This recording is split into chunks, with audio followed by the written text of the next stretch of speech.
Good morning, students. Today we are going to talk about voice. Voice in grammar.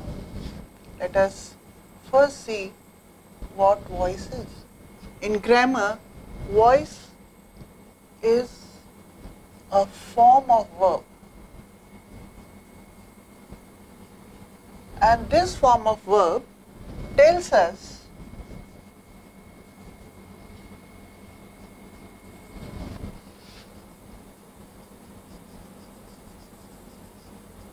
whether the subject is doing something or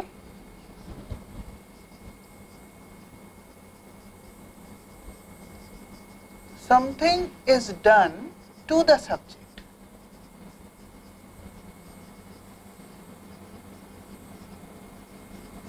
Let us see an example. We have a sentence, Hari plays football. So let us first identify the three words we are using. Hari is the name of a person. He is a subject. The next word is a verb, plays. And then we have another noun, that is football, and this is our object. Let us look at the verb plays. This verb, the form of this verb shows that your subject Hari is doing something. He plays football. Now let me put it in another form and say football is played by Hari. We are saying almost the same thing. Meaning बिल्कुल नहीं बदला है आपका. Meaning वही रहेगा. वही बात है कि हम नाक को सीधी तरह पकड़े या हम उसे घुमा के पकड़े. हम यहाँ कह रहे हैं कि हरी फुटबॉल खेलता है. यहाँ पे सेकंड सेंटेंस में हम कह रहे हैं कि फुटबॉल खेली जाती है. So the subject football in our second sentence is not doing anything, but something is being done by another person. That is, this is called our agent, not the object. He is now the agent. So something is being done to the subject. In the first sentence, your subject is doing something. In the second, nothing is being done by the subject, but something is being for the subject or to the subject. है ना? हमारा subject passive है, इसलिए हम इस तरह के sentence को कहते हैं कि ये हमारा sentence पैसिव वॉइस में, हमारा वर्ब पैसिव है, हमारा सब्जेक्ट कुछ नहीं कर रहा है, एक्शन रिसीव कर रहा है, या इंग्लिश में हम जिसे कहते हैं he is suffering an action. First sentence में हमारा सब्जेक्ट खुद कुछ कर रहा है, इसको हम कहते हैं active voice. So now we can say voice is a form of verb because only the form of verb has changed which tells us whether the subject does something or something is done to the subject. So why do we need active voice as well as passive voice? हमारा एक से काम क्यों नहीं चल सकता? Active voice हम तब यूज़ करते हैं जब हम काम करने वाले को ज़्यादा इम्पोर्टेंट मानते हैं. फॉर एग्जाम्पल, अगर आपका प्राइम मिनिस्टर यहाँ पर आके आपका एनुअल फंक्शन इनॉग्रेट करता है तो हम क्या रिपोर्ट देंगे? The prime minister inaugurated the function because the function is not as important as the person who is inaugurating the. So here the doer is more important. We say the Prime Minister inaugurated the function. लेकिन कई काम ऐसे होते हैं जैसे हमारी scientific research है या सोशल इम्पोर्टेंस के, पब्लिक इम्पोर्टेंस के काम है. जैसे आपका फ्लाईओवर बन रहा है तो कौन बना रहा है? हम में से शायद कोई भी नहीं जानता. We will say a flyover is being made, is being constructed. हम ये नहीं कहते Hari the labour is constructing the flyover या फला इंजीनियर कंस्ट्रक्ट कर रहा है. तो यहाँ पे क्या हमारा काम ज़्यादा इम्पॉर्टेंट है. So where the work is more important we use passive voice, where the doer is more important we use the active voice. Now let us see the changes that take place when we change a sentence from the active voice to the passive voice.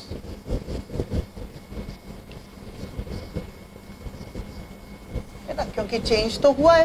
हम उसी बात को कह रहे हैं लेकिन दूसरी तरह से कह रहे हैं। जैसे हमारा सेंटेंस में इसे वापस लिख देती हूँ, हरी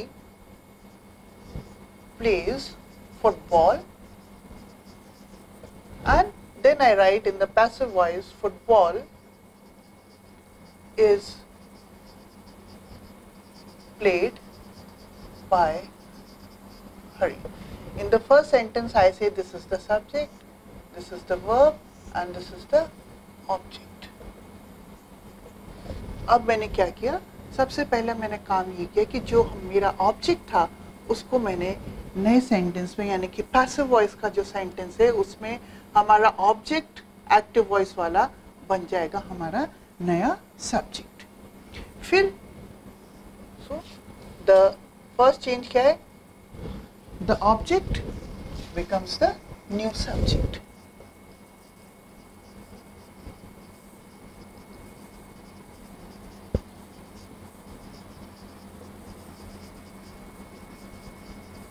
अब क्योंकि हमारा सब्जेक्ट बदल गया इसलिए हम क्या करेंगे, अपने वर्ब के फॉर्म को चेंज कर देंगे।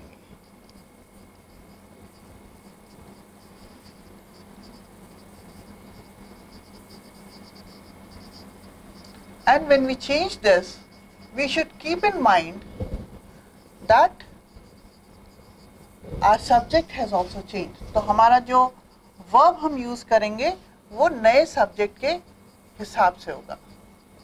Form of the verb changes according to the new subject. That is, you should keep in mind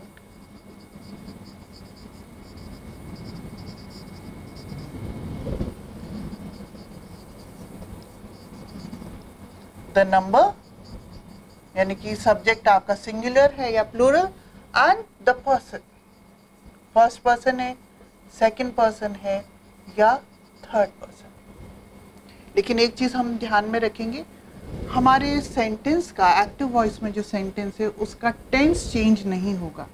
और इस टेंस को हम कैसे मेंटेन करते हैं, हम क्या करेंगे, हमारा जो मेन वर्ब है उसको तो हम थर्ड फॉर्म में चेंज कर देंगे, जिसको हम ग्रामर में कहते हैं पास्ट पार्टिसिपल फॉर्म, शॉर्ट में हम कहेंगे पीपी।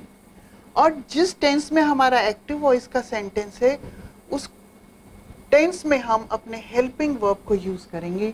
यहाँ पे क्योंकि सिंपल प्रेजेंट टेंस है इसलिए मैंने हेल्पिंग वर्ब इज यूज किया है, और ये इज मैंने इसलिए यूज भी किया है क्योंकि हमारा जो नया सब्जेक्ट है वो थर्ड पर्सन सिंगुलर है, इसके साथ हम इज यूज करेंगे, एम या आर यूज नहीं हो सकता। So this is the second change that takes place, that is we change the form of the verb according to the new subject and according to the person and number of the new subject. और इसका हम एक chart देखेंगे कि किस तरह से हर एक टेंस चेंज होगा। So let me right it down on the board. यहाँ पर हमारा हम लिखेंगे एक्टिव वॉइस, यहाँ पे हम लिखेंगे फॉर्म ऑफ द वर्ब क्या रहेगा, और यहाँ पे पैसिव वॉइस में हमारा सेंटेंस कैसे हो जाएगा। जैसे मान लीजिए हमारा सेंटेंस है सिंपल प्रेजेंट टेंस में, है ना, तो हम यूज करेंगे इज, एम या आर, और उसके साथ हमारा जो मेन वर्ब होगा उसको हम पास्ट पार्टिसिपल फॉर्म में चेंज कर देंगे। मान लीजिए हमारा सेंटेंस है ही टीचर्स मी, सब्जेक्ट है, वर्ब है और ऑब्जेक्ट है। अब हमारा नया सब्जेक्ट क्या हो जाएगा, मी की जगह हम इसको चेंज कर देंगे आई। ये थर्ड चेंज है जो हम इसके बाद देखेंगे कि अगर हमने ऑब्जेक्ट पोजीशन में कोई प्रोनाउन यूज किया है तो सब्जेक्ट की जगह आने पे किस तरह से चेंज हो जाएगा। अब क्योंकि हमारा सब्जेक्ट आई है तो हम हेल्पिंग वर्ब कौन सा यूज करेंगे, एम। टीचर्स का थर्ड फॉर्म होता है टॉट, I am taught, और ये कहलाएगा हमारा agent. It is not the object, it is the agent. Now the person, action तो अभी भी यही कर रहा है लेकिन इसके ऊपर किया जा रहा है ना। तो ये हो जाएगा हमारा सिंपल प्रेजेंट टेंस में। अगर हमारे पास कोई सेंटेंस प्रेजेंट कंटिन्यूअस टेंस में है ना, ना, मान लीजिए हमारा सेंटेंस है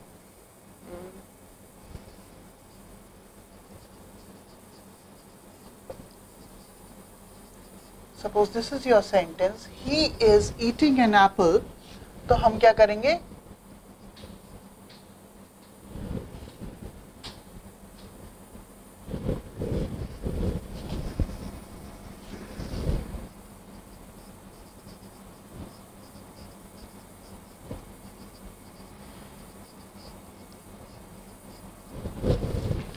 हम is am are plus be, सिर्फ यही हम बी को आईएनजी फॉर्म में यूज करते हैं और कहीं भी हमारा बी आईएनजी फॉर्म में यूज नहीं होता। और उसके बाद हमारा जो मेन वर्ब है ईट, उसको हम पास्ट पार्टिसिपल में यूज करेंगे। तो अब हमारा सेंटेंस क्या हो जाएगा, हमारा नया सब्जेक्ट हो जाएगा एन एप्पल, यानी कि थर्ड पर्सन है ये और सिंगुलर है, तो इसके साथ हम यूज करेंगे इज, फिर बीइंग क्योंकि कंटिन्यूस टेंस है, ईट का हो जाएगा eaten, an apple is being eaten by him. So this is what we do if you have a sentence in the present continuous tense.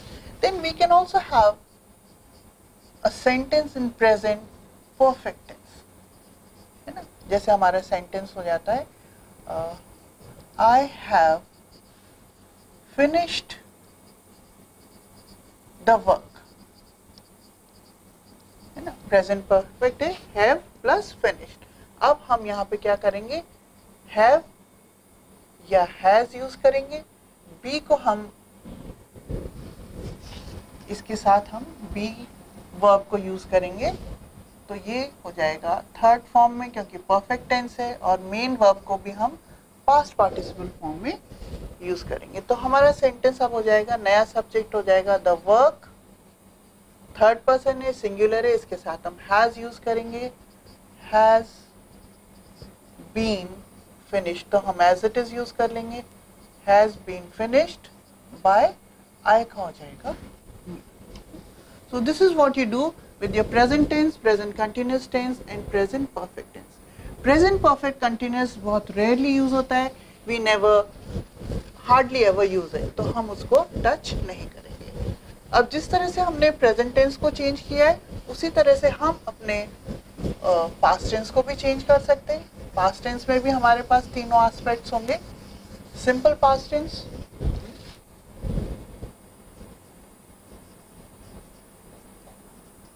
जैसे ही at the food.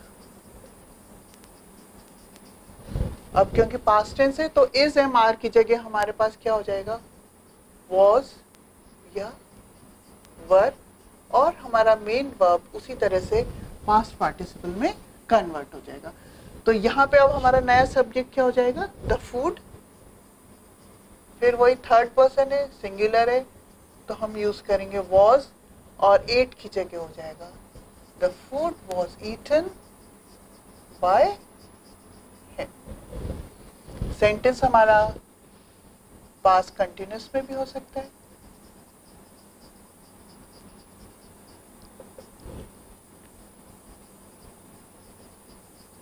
Mother was writing a letter. Let us slightly change it from he, है ना। Mother was writing a letter, तो अब हम क्या करेंगे, was या were उसी तरह से यूज होगा, लेकिन क्योंकि कंटिन्यूस टेंस है तो हम क्या करेंगे, अपने बी वर्ब को यहाँ पर कंटिन्यूस टेंस में डाल देंगे, और हमारा मेन वर्ब राइट जो है उसको हम थर्ड फॉर्म यानी कि पास्ट पार्टिसिपल में डाल देंगे। तो नया सब्जेक्ट क्या हो जाएगा, अ लेटर, सिंगुलर है इसलिए यूज होगा वॉज, बीइंग और राइट का हो जाएगा was being written by mother, right. Now let us see a sentence in past perfect tense.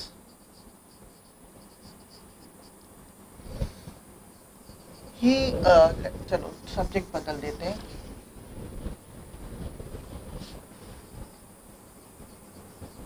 they had helped me. Subject, verb, object.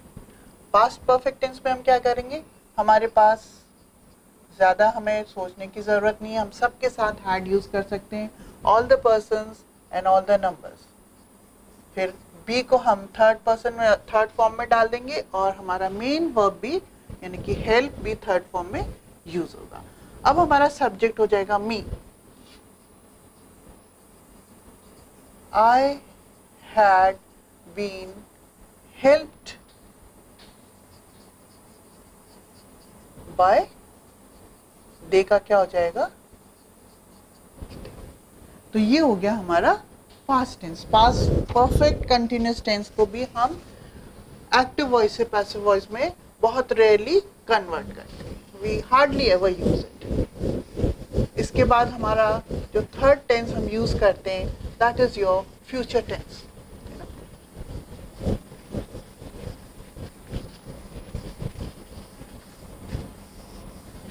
हम यहाँ पर सिंपल फ्यूचर टेंस यूज कर पाएंगे.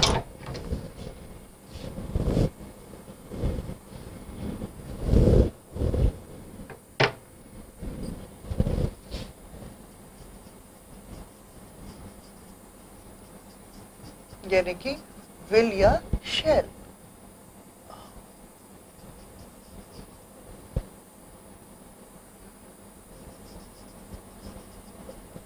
Let us take this sentence. I will teach you. अब यहाँ पर हम अपने will को as it is रखेंगे. उसके साथ हम be को बिना किसी चेंज के be को as it is यूज करेंगे और हमारा जो मेन वर्ब है teach उसको आप past participle में चेंज कर देंगे. नया सब्जेक्ट हो जाएगा हमें हमारा you will be. teach का हो गया taught. You will be taught by. I will now become me. Then we can change the future perfect. Future continuous या future perfect continuous को हम change नहीं करेंगे. Future perfect हो जाएगा I will have finished my work. इसका structure क्या हो जाएगा, will as it is रहेगा, have उसके बाद हम been यूज करेंगे और फिर मेन वर्ब पास्ट पार्टिसिपल में. तो ये हमारा नया सब्जेक्ट क्या हो जाएगा, माई वर्क की जगह हम वर्क यूज कर सकते हैं या द यूज कर सकते हैं. The work will have been finished by. So these are the changes, the major changes that take place when we change a sentence from the active voice into the passive voice. Tense के जो changes होते हैं, जो verb form के changes होते हैं, tense तो change नहीं होता. अब एक और change जो मैं आप को note करना चाहिए, let us mark a line here. That is the third change. First change तो क्या था, ऑब्जेक्ट सब्जेक्ट बन गया. सेकंड चेंज हमारे वर्ब के फॉर्म में. और थर्ड जो मेजर चेंज आपने भी यहाँ नोटिस किया होगा कि जब हम सब्जेक्ट की पोजीशन में किसी प्रोनाउन को यूज करते हैं, जैसे आई या सिंगुलर में हो जाएगा first person singular, first person plural है वी. इसको जब हम सब्जेक्ट की जगह यूज करते हैं तो हमारा ये फॉर्म रहता है. और जब हम इसे ऑब्जेक्ट बना देते हैं या एजेंट बना देते हैं रादर, तब क्या हो जाता है, आई का मी हो जाएगा, वी का अस हो जाएगा. First person singular, first person plural. Second में हम यू यूज करते हैं, उसमें कोई चेंज नहीं आता, वो एज इट इज रहेगा.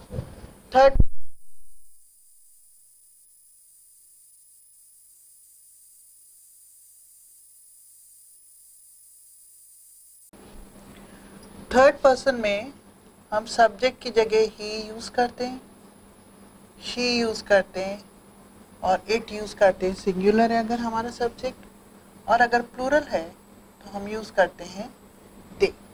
जब हम इसे एजेंट की पोजीशन में लाएंगे तो ही हो जाएगा हिम, शी हो जाएगा हर, इट एज इट इज रहेगा, दे हो जाएगा दे। अब तक हमने जितने भी सेंटेंसेस बनाए उसमें आपने देखा होगा कि मैं हमेशा आपको एक चीज़ कह रही हूँ कि हमारा जो ऑब्जेक्ट है वो सब्जेक्ट बन गया, जो सब्जेक्ट है वो एजेंट बन गया। तो इससे हम एक चीज़ कंक्लूड कर सकते हैं कि हमारे जितने भी सेंटेंसेस जिनको हम एक्टिव से पैसिव वॉइस में बनाना चाहते हैं उसमें एक चीज़ होना बहुत ज़रूरी है और वो है हमारा ऑब्जेक्ट।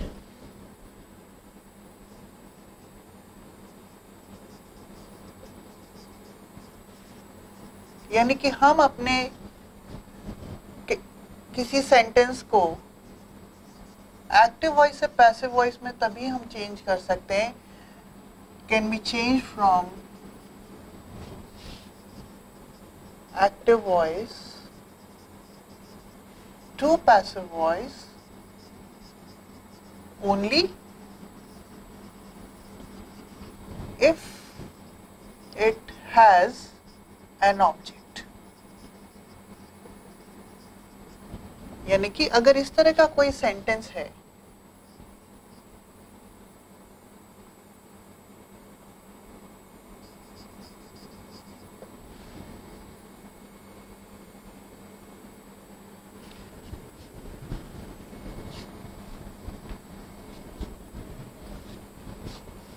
मान लीजिए हमारा सेंटेंस है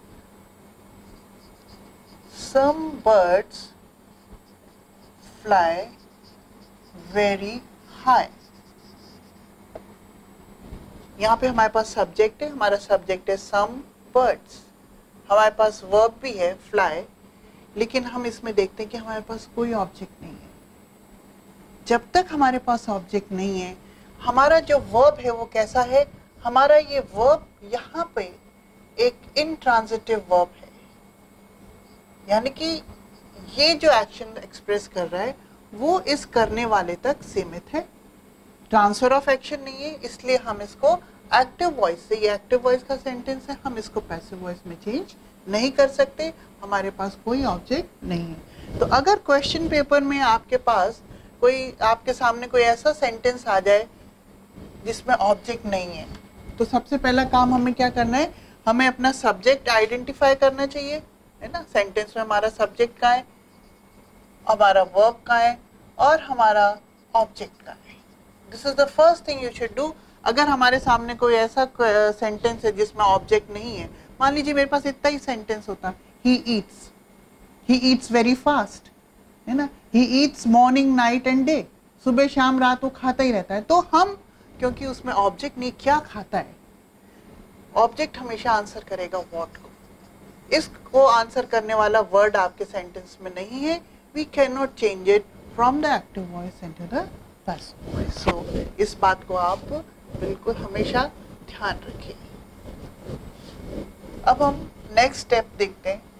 अभी तक हमने जितने भी सेंटेंसेस देखे उन सब में सिंगल ऑब्जेक्ट था, है ना। जैसे he teaches grammar, है ना। एक हमारे पास सब्जेक्ट है, एक वर्ब है, एक ऑब्जेक्ट है। कई बार क्या होता है, हमारे पास दो ऑब्जेक्ट्स होते हैं, he refused me admission, है ना, मुझे एडमिशन देने से मना कर दिया। अब यहाँ पर हमारे पास दो ऑब्जेक्ट्स हैं, ये हमारा सब्जेक्ट है, ये हमारा वर्ब है, ये पहला ऑब्जेक्ट जिसको हम कहते हैं इनडायरेक्ट ऑब्जेक्ट, और ये है हमारा डायरेक्ट ऑब्जेक्ट, क्योंकि ये आंसर कर रहा है व्हाट को और ये आंसर कर रहा है हु या whom को। जब हम इसे पैसिव वॉइस में चेंज करेंगे हमारे पास दो ऑप्शंस हैं, या तो हम इसको अपना नया सब्जेक्ट बना लें या हम डायरेक्ट ऑब्जेक्ट को अपना नया सब्जेक्ट बना लें। प्रेफर हम ये करते हैं कि हमारा इनडायरेक्ट ऑब्जेक्ट, क्योंकि नॉर्मली एक पर्सन होता है and a person is always more important than a thing or an inanimate thing, so we prefer making the indirect object as the new subject, है ना। हमारा जो इनडायरेक्ट ऑब्जेक्ट है, क्योंकि वो पर्सन होता है, इसलिए हम देखते हैं इसको बना के, जैसे ही रिफ्यूज्ड मी, तो मी का हो जाएगा आई। देखो वर्ब का फॉर्म वही रहेगा चाहे हम किसी को भी नया सब्जेक्ट बनाए। आई वॉज रिफ्यूज्ड, क्या रिफ्यूज किया, इसको अब हम इसी जगह रहने देंगे, admission by him.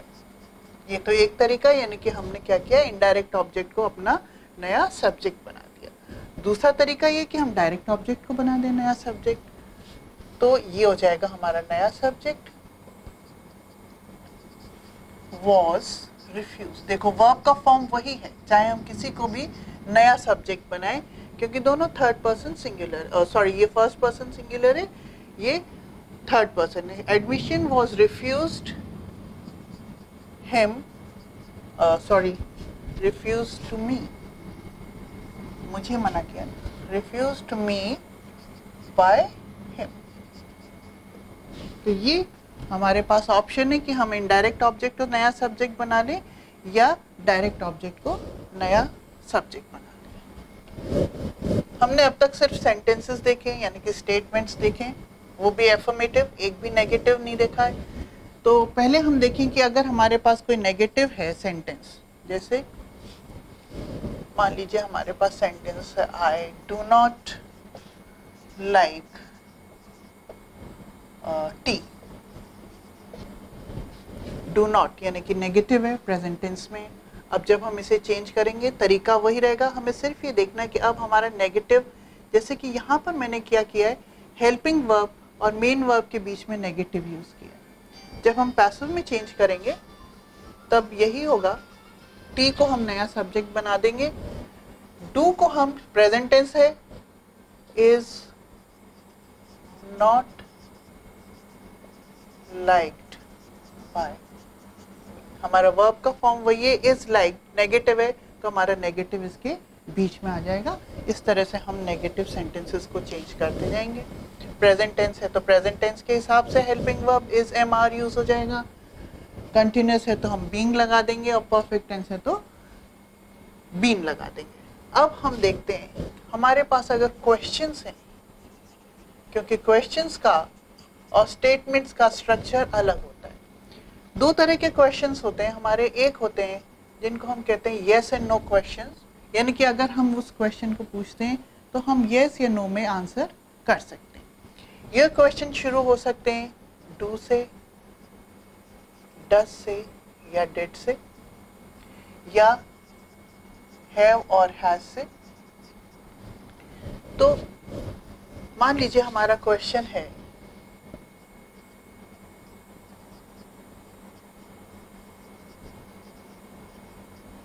Suppose this is your question, do you speak French. हमारे पास सब्जेक्ट भी है, हमारे पास वर्ब भी है और हमारे पास ऑब्जेक्ट भी, ये तीन चीजें ही हमारे पास होनी जरूरी है। अब हम क्या करेंगे, डू से पता चलता है कि हमारा क्वेश्चन किस में है, सिंपल प्रेजेंट टेंस में। तो अब हम इसको क्या करेंगे, हमारा नया सब्जेक्ट हो जाएगा फ्रेंच, थर्ड पर्सन है, सिंगुलर है, तो हम डू को कन्वर्ट कर देंगे इज, इसको हम सब्जेक्ट बना देंगे। और हमेशा ध्यान रहे हम जब भी क्वेश्चन या नया सेंटेंस लिखना शुरू करते हैं, the first letter should be in capital. Is French, now we will use the main verb spoken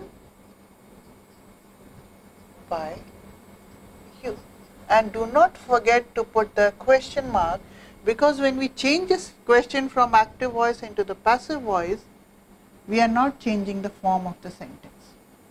A question will remain a question, question question ही रहेगा, इसका हम स्ट्रक्चर चेंज नहीं कर रहे हैं, हम सिर्फ इसकी वॉइस चेंज कर रहे हैं।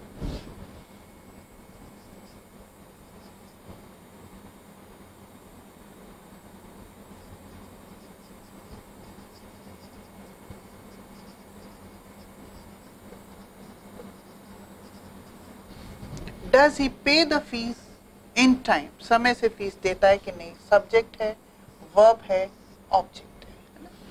नया सब ऑब्जेक्ट सब्जेक्ट हमारा क्या हो जाएगा, फीस। इससे हम शुरू करेंगे अब क्वेश्चन को, is the fees paid by him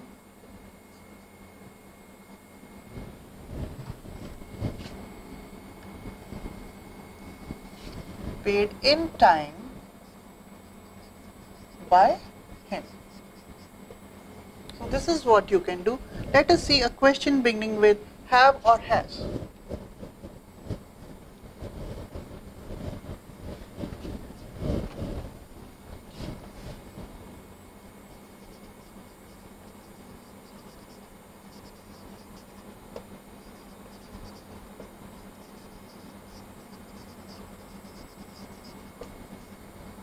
Have you invited the parents?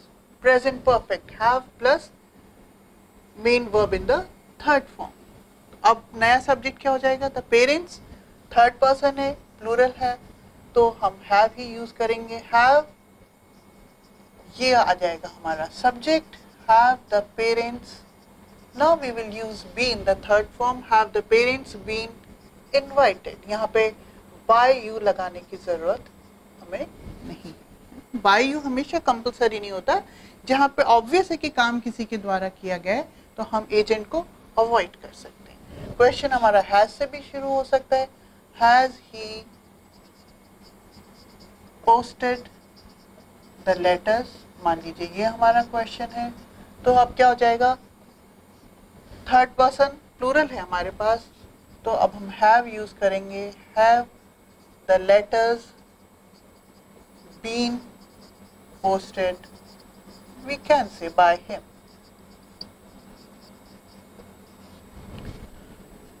कई बार हमारे पास क्वेश्चंस ऐसे भी होते हैं जो मॉडल ऑक्सिलरी से शुरू होते हैं. इनको भी हम इसमें इंक्लूड कर सकते हैं, but let us take it separately also. So questions beginning with a modal auxiliary. Modal auxiliaries कौन कौन से होते हैं? Can, may, must, shall. ये कुछ एग्जाम्पल्स हम देखते हैं. Let us take one question. Can you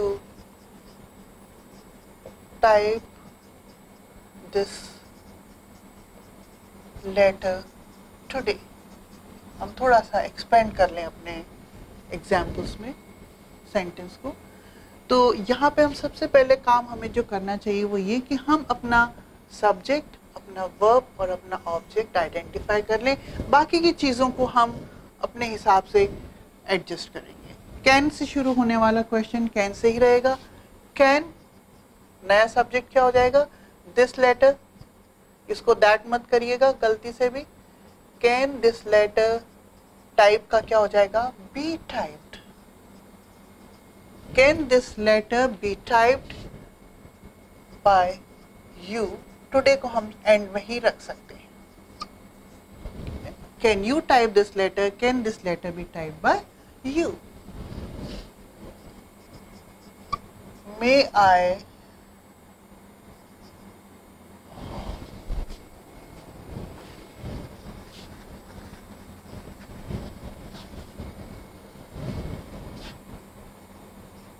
invite my coach? Subject है, वर्ब है, ऑब्जेक्ट है. मे को हम माइट में चेंज करेंगे नहीं, एज इट इज रहने देंगे. मे माई कोच बी इनवाइटेड. इसमें बाय मी लगाने की जरूरत नहीं है. This is may my coach be invited. You can begin your question with must also. Must I pay the penalty? ये क्वेश्चन भी, क्वेश्चन मार्क हमेशा लगेगा. पैसिव में कन्वर्ट करेंगे तो भी, तो यहाँ हो जाएगा must the penalty be paid by. तो यहाँ पर हम क्या कर रहे हैं, जो हमारा क्वेश्चन वर्ड है उसको हम उसी तरह रख रहे हैं. फिर हमारा सब्जेक्ट आ जाएगा, फिर बी वर्ब आ जाएगा और फिर हमारा मेन वर्ब पास्ट पार्टिसिपल में चेंज हो जाएगा, एजेंट और उसके बाद क्वेश्चन मार्क. ये तो है हमारे यस एंड नो क्वेश्चंस. अब कुछ क्वेश्चंस ऐसे होते हैं जिनको हम इंफॉर्मेशन सीकिंग क्वेश्चंस कहते हैं, or we also call them the WH questions, that is the those questions which want some information from you. And we can have a question beginning with what, we can have a question beginning with when or why or where, and we can have a question beginning with who and also how. Let us see an example of each one of these. Suppose you have a question like, what do you, let us put it in the past tense, what did you buy today? इसमें हम क्या करेंगे, हमारा question word इसी जगह रहेगा. Now let us see where is the subject, where is the verb. See, I am breaking the verb, the helping verb and the main verb. This is the subject, this is the verb, and यहाँ पर object नहीं है, क्योंकि मैं क्या कर रही हूँ, I am asking a question about the object itself. What से हम object पता करते हैं. तो अब मैं क्या करूँगी, इस what को as it is रहने दूंगी. What past tense है तो was हो जाएगा, buy का bought हो जाएगा. What was bought by you today? Right? Then we can have a question beginning with when.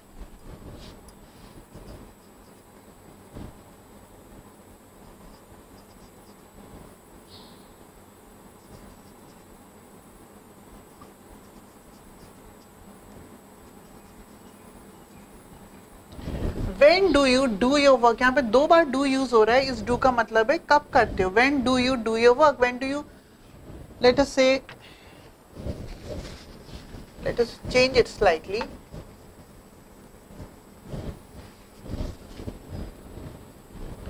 When do you finish your work?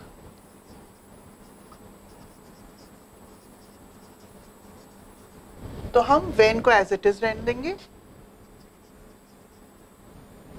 Do है, that is, it is a question in the present tense. When is, नया subject क्या हो जाएगा, when is your work finished by you? Question mark. Question mark हमेशा लगाइए, क्योंकि ये गलती हो जाती है और हमें हमारे मार्क्स कट जाते हैं, है ना. ऐसा नहीं होना चाहिए. Let us see a question beginning with why. Why did you write such a letter? Why अपनी जगह रहेगा. Why present tense है. Why was such a letter. अब हमारा object देखो 3 letters का है, 3 words का है, not letters, 3 words का है. तो इसको हम तोड़ेंगे नहीं, हम इसको as it is रखेंगे. Why was such a letter,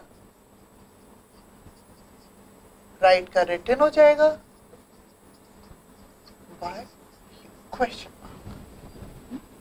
हमारा question अगर who से शुरू होता है तो यहाँ पर जैसे what में हम क्या कर रहे थे, I was asking a question about the object.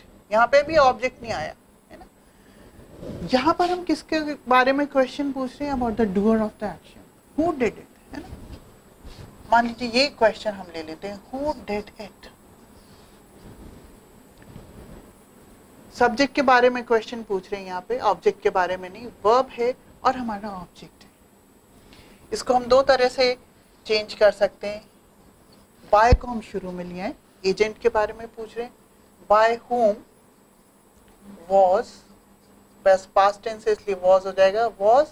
अब आ जाएगा हमारा सब्जेक्ट और उसके बाद main verb past participle. By whom was it done. अगर हम who co as it is रखना चाहते हैं तो हम इस तरह से भी चेंज कर सकते हैं, who was it done by. You can bring the by at the end of the question, but then who will remain who and it will not change into who. Last question which we can have with the question word is how. So let us see an example. We can have a question like, how do you solve this problem?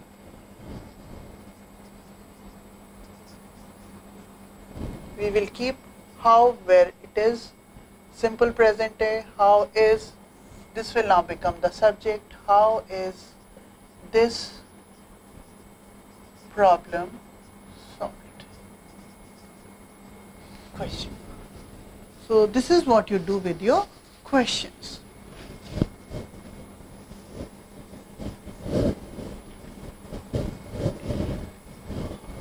Sometimes you have sentences like, people say, we'll take it up later on. Let me first deal with something I was forgetting. That is, how do we change commands? Commands यानी कि आदेश अगर हमारे सामने है और इसकी खासियत क्या होती है, इसमें सब्जेक्ट नहीं होता जिससे हम बात कर रहे हैं, because it is normally the second person. I can say something like, open the door, or I can say shut the window.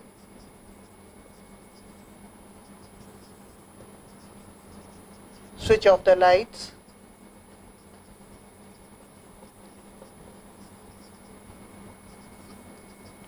In all these sentences, what I do not have is the subject. I have a verb and I have an object. Again, we have the verb, the object is there. See? So we can still change these commands into the passive voice. है ना? अब हम क्या करेंगे, इसका structure हो जाएगा let plus subject plus be plus past participle. तो सबसे पहले हम इसको क्या करेंगे, फर्स्ट सेंटेंस को देखें. Let the door be opened. Second है shut the window. Let the window be shut. Shut में ईडी नहीं लगता, इसका पास्ट पार्टिसिपल फॉर्म भी शट ही होता है. Let us take the third one. Let the lights be switched off. देखिए एक चीज हम ध्यान रखेंगे, हमारे सब्जेक्ट के ऑब्जेक्ट के साथ जो आर्टिकल जुड़ा हुआ है उसको हम उसी के साथ रखेंगे. हमारे वर्ब के साथ अगर कोई प्रेपोजिशन जुड़ा हुआ है तो हम उसको उसी के साथ रखेंगे. We will not separate them. Sometimes we can have slightly different sentences. For example, suppose you have a sentence like,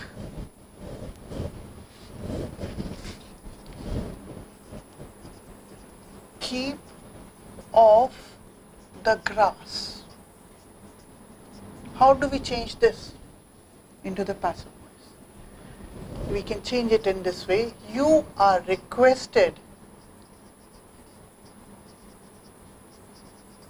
to keep off the grass. This is what you can do because we have a verb in the passive form. यहाँ पर हम request कर रहे हैं, understood है, but we are not using the subject, है ना? So here we use a subject. You say you are requested to keep off the grass. You can't say the grass should be kept off. This is not done. Then lastly, we'll do just one thing. कई बार जैसे मैं अभी बता रही थी, हमारे पास इस तरह का सेंटेंस हो सकता है. People say he is a liar. इसको हम दो तरह से चेंज कर सकते हैं. Number one, he is said to be a liar. This is one way. say का is said हो जाएगा, passive हो गया. या फिर हम कर सकते हैं दूसरा तरीका, it is said. अब यहाँ पर that आ जाएगा. he is a liar. We will not say he was a liar, we will say he is a liar. So this is, there are some typical examples which are rarely asked, but we should know it. So this is what you can do when you change a sentence from active voice to passive voice, and very slightly I will also tell you how to change a sentence from passive voice to active voice, है ना. हम इस process को क्या करेंगे, reverse कर देंगे. जैसे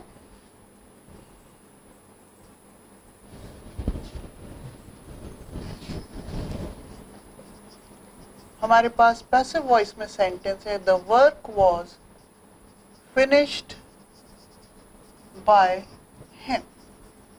अब यहाँ पर हमारा जो एजेंट है वो बन जाएगा हमारा सब्जेक्ट. वॉज फिनिश्ड को हम वॉज हटा देंगे, ही finished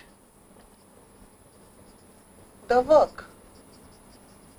So the reverse process is quite simple, and everything depends on practice. You keep on practicing and you will be able to solve the questions in the exams.